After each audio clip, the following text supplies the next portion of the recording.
E aí, galera, tudo jóia? Vamos para mais um episódio do E Agora José, nosso querido quadro do canal Toda a Família Tem. E aí, com uma dúvida importante hoje, hein? Algumas pessoas escrevendo uma coisa que talvez muitos de nós pensamos, mas nem todos nós temos coragem de perguntar. E aí, será que eu sou um pai ausente? Vamos lá tentar dar uma olhada nisso?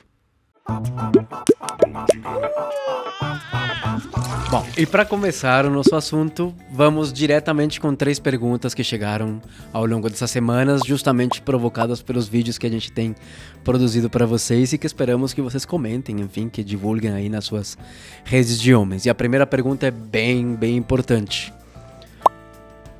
Léo, sou o pai de 2 filhos de 5 e 8 anos e trabalho bastante. Sempre que posso, aproveito o tempo livre com eles. Mas minha esposa tem me cobrado para ser ainda mais presente. Eu entendo todo o esforço que ela faz para educar os meninos e, do lado de cá, também tenho me esforçado para que não falte nada a eles. Definitivamente eu não sou como outros pais que mal aparecem em casa. Como posso explicar para ela isso? Tem várias coisas aqui que eu acho que vale a pena muito falar. A primeira coisa, assim, é aproveitar o tempo livre com os filhos, eu acho muito legal. Acho que isso já é, assim, de grande contribuição, justamente para essas crianças terem esse cuidador que é você, homem. Mas eu não acho que ser pai seja uma questão para se fazer no tempo livre. E aí eu acho que aí fica o convite. Trabalho bastante, estou lá tentando, você mais para frente falar, você faz força para que não falte nada. A gente vem muito com essa ideia, né, como pais, de sermos os provedores financeiros, que não falte nada, que tenha tudo que eu não tive, enfim, trabalho bastante, tô lá, me esforçando, olha, como a própria pergunta já nos traz uma ideia. E no tempo livre, eu me encontro com eles. Bom, eu acho que uma das coisas que a gente tem que falar e pensar, de repente, como reflexão, tá? Não como regra, nem como... você tá errado, eu tô certo. Não se trata nunca disso. Agora, José, não é pra isso. Se trata de pensar, será que a paternidade é uma coisa que eu deveria exercer no meu tempo livre? Será que nesse sentido se parece como uma coisa que, se eu não tiver mais nada pra fazer, eu faço? A minha pergunta vai no sentido assim, às vezes a gente acha que a paternidade é não deixar faltar, ter os meios financeiros, que não tenha falta disto, que não falte aquilo, que tenha comida, o teto, a educação, a roupa. E eu acho isso muito importante, evidentemente, uma criança, uma infância, ter os meios financeiros, os meios, né, de subsistência amplos. Claro que sim. Mas tem outra parte que justamente a que a gente está discutindo nesse momento, que é a paternidade já não só como função, mas a paternidade como relação. Será que a gente se relaciona com as pessoas que a gente ama só no tempo livre? Será que a gente tem que entender a paternidade como uma coisa que eu faço quando não tem mais nada importante para ser feito? Por que eu me relaciono? Por que eu busco o tempo livre para me relacionar com os meus filhos? E o tempo de ocupação da paternidade? Aquilo que eu tiro do meu trabalho, que eu tiro do meu lazer, que eu tiro do meu tempo de descanso para fazer alguma coisa justamente para que não falte um uniforme lavado, para que não falte uma comida preparada, para que não falte um momento de estar junto, não necessariamente brincando. Então eu acho que é assim, acho que talvez a gente sim tem ainda muitos pais que mal aparecem em casa, como você falou. Tem muitas mães que hoje sentem que é importante que o pai esteja mais presente. E eu acho que essa discussão vale a pena ter na tua casa. Acho que quando você pergunta, como posso explicar para ela isso? Eu não sei se é uma coisa a ser explicada. Também não sei se é uma coisa que ela deveria estar te cobrando. Mas de repente ela está observando alguma coisa que pode ser boa para ti. Pegue, receba. Será que precisa de uma explicação? Não sei. Será que de repente é um ponto ali que, poxa, talvez não tenha me atentado a isto, aquilo, talvez a minha presença, ela, de repente a minha família está sentindo que poderia ser mais, poderia ser melhor? Não sei, nem sempre é uma crítica. Às vezes vem como convite, às vezes vem como sugestão. Não sei se é uma coisa de explicar, talvez é uma coisa de você ouvir, pensar, analisar, de repente ajustar seu comportamento, ajustar suas noções do que é presença e o que não, e bola pra frente. Acho que super cabe o feedback, você não acha? Bom, vamos dar uma olhada na segunda pergunta? Minha filha mora com a mãe desde que nos separamos, quando ela ainda era um bebê. Periodicamente ela ficava comigo, mas passou a maior parte do tempo longe. Agora ela está com 11 anos e parece que não nos conhecemos mais. Ela não diz nada sobre sentir a minha falta, não reclama, mas vejo que também não confia em mim para compartilhar seus sentimentos quando algo não vai bem. Como eu faço para me reconectar com ela? É uma questão que a gente tem que abordar de várias maneiras. A gente se separa, né? A gente quebra as dinâmicas dos filhos quando a gente tem duas casas. Evidentemente, o que você teria estando nesse lar o tempo todo, ao que você passa a ter quando você tem uma itinerância, ou seja, tem dias que você está, tem dias que você não está. Eu acho que isso tem que ser muito bem dosado e é um grande desafio para a paternidade. Isso não tem jeito. Hoje ainda, na nossa sociedade, quando há uma separação, não raro, o homem se distancia também dos filhos, se separa dos filhos. Outros homens passam a ter um contato mais esporádico, um contato mais ocasional, um contato que às vezes vai, de repente, ser de 1 ou 2 finais de semana ao longo do mês. Então eu acho que se reconectar já é um bom sintoma, quer dizer que você entende que já teve uma conexão e você quer se reconectar. Eu acho que a única forma de você se reconectar com um filho ou com uma pessoa com a qual você quer ter uma relação é justamente promovendo o que faz com que uma relação prospere, que é o contato, a presença. Veja bem, temos situações familiares em que uma pessoa pode estar inclusive em outro país, em outro continente e se sentir muito próxima, se sentir muito perto. Por quê? O que será que tem ali? Será que é só contato físico? Será que a gente está deixando essa nossa paternidade para ser vivida só na hora, no momento?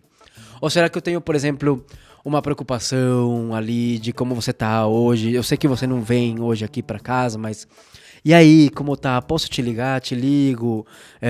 Como foi aquele negócio que você me contou? Você me contou que nessa semana ia ter alguma coisa. O que você tem nessa semana? Eu acho que justamente promover o interesse pelo outro, não somente o contato físico, mas o interesse, o que você está fazendo. Olha só, passei por ali, pensei em você, tirei essa foto. Lembra que a gente falou disso? Lembra que a gente conversou sobre isso? Eu acho que essa presença, mesmo quando você está ausente no dia a dia, eu acho que a criança ela recebe isso muito bem. Agora também, estamos falando de uma filha de 11 anos. Tenha essa expectativa também um pouco mais ajustada. Talvez você, inclusive morando dentro da casa, talvez você não soubesse tudo que essa criança passa. Os pré-adolescentes têm um pouco isso. Se isolam, nem sempre conversam, nem sempre vão te trazer as coisas. A gente tem uma visão um pouco romantizada desse período da pré-adolescência e da adolescência, em que a gente acha que os nossos filhos vão nos contar tudo. Sorry, mas não é assim que a molecada pensa e funciona. Mas estar disponível, estar interessado e estar presente, mesmo na ausência, acho que isso funciona, independente da idade. Seja seu filho como filho de 2 anos, 11 anos, 30 anos, 40 anos. É tão bonito quando o teu pai, mesmo quando você está velho, te manda uma mensagem. E aí, como foi com aquilo? E aí, o que você tem essa semana? Por que não? Né? Não depende da idade. Vamos ver essa terceira pergunta que chegou aqui. Tive um pai ausente dentro da minha própria casa e prometi a mim mesmo que não repetiria o mesmo erro com os meus filhos. Mas hoje me vejo com muitas demandas das crianças e sobrecarregado com a paternidade. Querer um respiro pode fazer de mim um pai ausente? Bom, olha só a loucura, né? Que a gente vem de responder uma pergunta justamente de poxa, não tenho como me reconectar, poxa, tá difícil me reconectar com esse filho. E uma primeira pergunta sendo tipo, a minha esposa, a minha companheira me pede para me conectar mais. E aí vemos com uma terceira pergunta que nos fala de tô muito conectado. Será que rola de me desconectar sem me sentir ausente? Vamos lá. falar de paternidade e falar de maternidade são coisas diferentes, tá? Eu acho que quando a gente fala em se desconectar como pai, a gente tem que ter muito, sei lá, muito jogo de cintura do que você está se desconectando. Porque você querer um tempo para você querer um tempo para você ter um momento de leitura, para você ter um momento de assistir um conteúdo que você quer, um momento de não fazer absolutamente nada, um momento de você sair sozinho, eu acho que é perfeitamente válido para quem está como cuidador. Para quem mora na casa, e talvez foi a tua experiência infantil, né, que você diz, eu não quero cometer o mesmo erro do meu pai, que era um pai ausente dentro de casa, né? Quando você não é cuidador e simplesmente está lá, talvez sendo provedor apenas, e não que isso seja pouca coisa, mas digo, sem fomentar um relacionamento com seus filhos, apenas uma função, você traz, você distribui, você paga e você espera resultados a partir disso, né? Quando você sai um pouco desse lugar de provedor, que é a paternidade que está sendo posta hoje, e passa de ser uma função pai a ser uma relação pai, né? Quando você passa de entender que, poxa, também é importante o cuidado da minúcia, do dia a dia. Tem toalhas suficientes, tem uniforme suficiente, tá passando creme, tá hidratando bem a pele, tá, sei lá, o remédio tá em falta, os pijamas estão curtos, a roupa tá lavada. Essa parte do cuidador, se você estiver fazendo a sua parte, você pode se desconectar perfeitamente que você não vai ser um pai ausente. Agora, se essa ausência paterna envolve deixar de cuidar, deixar de dividir os processos do cuidado, deixar de dividir a lavanderia, deixar de dividir a cozinha, deixar de dividir a roupa, deixar de dividir a perfumaria, vou chamar assim, digamos, a pasta de dente, shampoo, sabonete. Se você não está conectado com isso, eu acho que vale a pena a gente pensar se a gente está sendo ausente ou não. Se você está sendo cuidador e você se permite o respiro, por favor, faça isso. Não dá para se sobrecarregar assim. Respire. Senão você vai também superaquecer. Uma hora você vai parar de cuidar. Uma hora você vai berrar. Uma hora você vai ser violento. Porque você está sobrecarregado. Não tem mistério. Então, com o que você quer se desconectar? A roupa está lavada? O uniforme está pronto? Tem comida suficiente? O cocô do cachorro? A areia do gato? O cabeleireiro? A unha? Tá tudo certo? Pô, vai lá. Toma um descanso, toma um respiro. Alguma dessas coisas não foram feitas, se você quer tomar um descanso, de repente você vai ter que encontrar um momento melhor. Sei lá. Como te chegam essas perguntas e essas respostas? Comenta aí pra gente. Se você tiver uma outra pergunta, um outro comentário, uma outra reclamação, dúvida, sugestão, estamos aqui para te ouvir no E Agora José. Até a próxima.